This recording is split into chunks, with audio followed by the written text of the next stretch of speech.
Hari ini gue dapat vision ya. Dia agak senat-senat dikit larinya. Mungkin gejalanya ini ya, injektornya. Oke, harus kita bersihkan. Dan ini sih sudah kita bersihkan pakai karbolinat.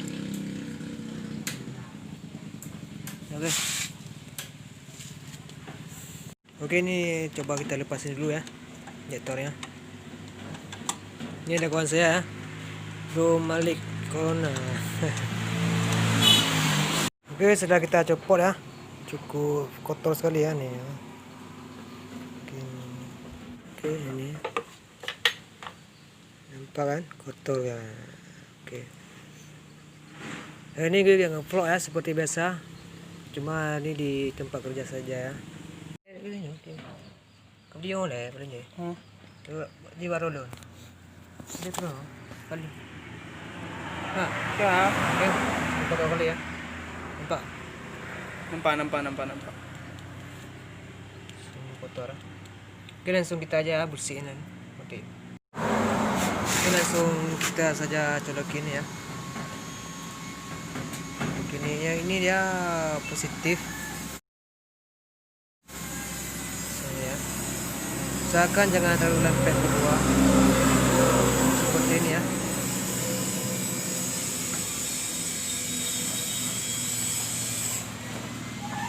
Oke, ini dia negatif.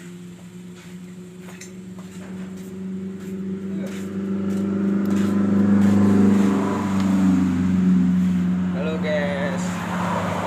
Apa guys? Kali.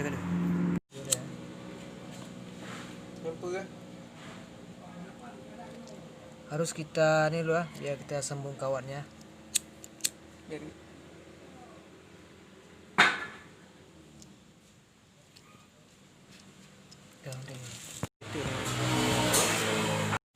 ini ya. Langsung saja. Oke, apa ini? Nganakan. 1, 2, 3.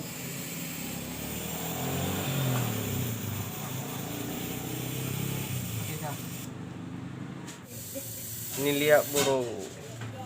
Itu pon ayo. Oke. Sudah lepas ya. Langsung saja kita udah ya.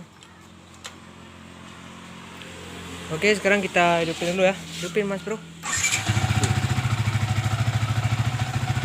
Ya. Sekarang kita udah lancar.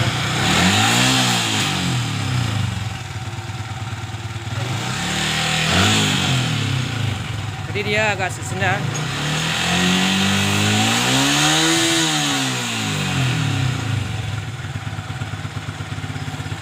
Oke, bagi kalian jangan lupa subscribe ya, karena itu penting banget bagi saya supaya channel ini lebih maju lagi ya.